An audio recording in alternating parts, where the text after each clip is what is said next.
One cool evening, Spencer and Crovan were outside Crosby. They were having a nice, lovely conversation as they were about to make their ways. My dear Crovan, you want to travel with a coach that has more luxury than style. Trust me, fast and sexy is the way to go. Oh, I don't know about that, you. Crovan and Spencer have had a bit of a rivalry, but that died since last year. The Duke and Duchess of Botsford boarded Spencer's coach, but the station master walked out of his office. He had a message for both engines. The field is being under repair. Some lines are being bumpy as we speak. Take great care when you travel that, Crovan. You don't want to go too fast. Oh dear. And Crovan made his way with Helen in tow.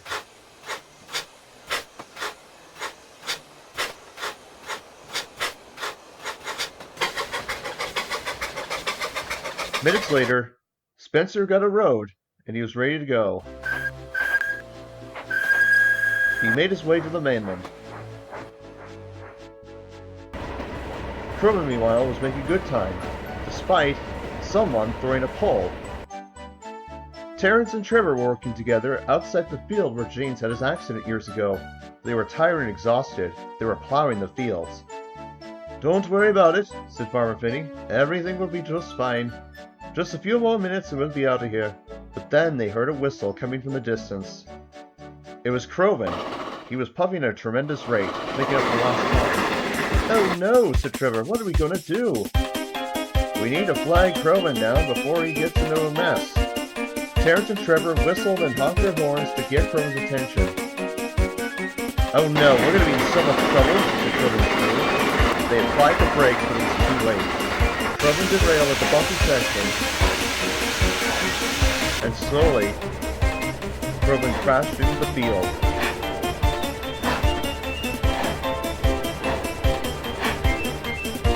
The driver definitely applied the brakes. They were able to stop Crovan just in front of a pack of cows. Crovan felt embarrassed. He didn't see the warning sign. Neither did his crew. The cows, who were in front of Crovan's buffer beam, only sniffed and then walked away. They didn't want to have any attention with Crovan. "Oh dear, this is our fault. We should have checked the warning signals." "The station master told you that, Jeffrey." "All right, Sean, whatever." The crews argued, but then they decided to put aside their differences. The cows were taking interest. The farmer's son saw everything and walked over.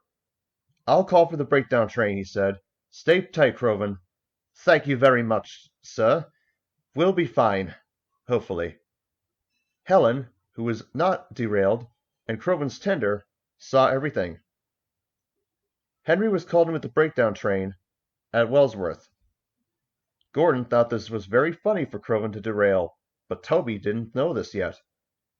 "Well, I say cows are pretty something.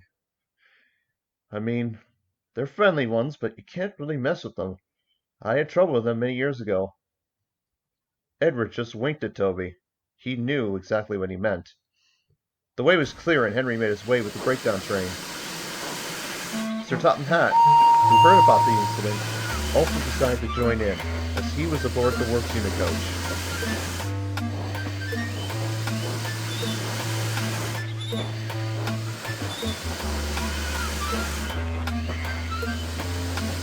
A few minutes later, Henry arrived, and everything was set. Terence attached a cable to his end, and his driver and fireman attached it to the back end of Crovan and secured it as tight as they could. Terence wasn't certain, but Farmer Finney was confident. Slowly, Terence tugged Crovan out of the field, away from the cows, and onto the rails. It took them a while, but Crovan was able to get finally, at least for now, back on safe ground.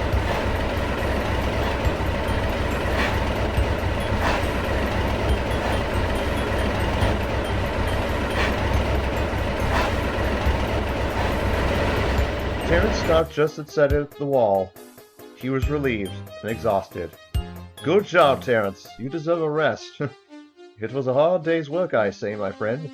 Farmer Finney was proud of his tractor. Crovan, meanwhile, wanted to forget about his experience with the cows. Huh! Don't tell Gouverneur Henry that, said Henry. We had an experience years ago. But Sir Tom had heard everything. My goodness, Crovan, how did this even happen? Those bumps should not have derailed you. You were going at a good speed, and yet... But Sir Tom had thought to himself, what if someone was behind this? No, it couldn't have been. We've recently defeated the Decepticons. We haven't heard any of them since. This is interesting. But either way, I'm glad you're safe, Crovan. I'm glad you weren't even damaged. All that's, well, all that you need is a bit of some maintenance, and then a cleanup, and you'll be fine. And Trevor and Terence, I'm proud of your work. You deserve a hard day's rest tomorrow. Everyone agreed and wanted to forget about everything, but they didn't know that someone was actually behind all the experience with Crovan's accident. But that, of course, is a story for another day.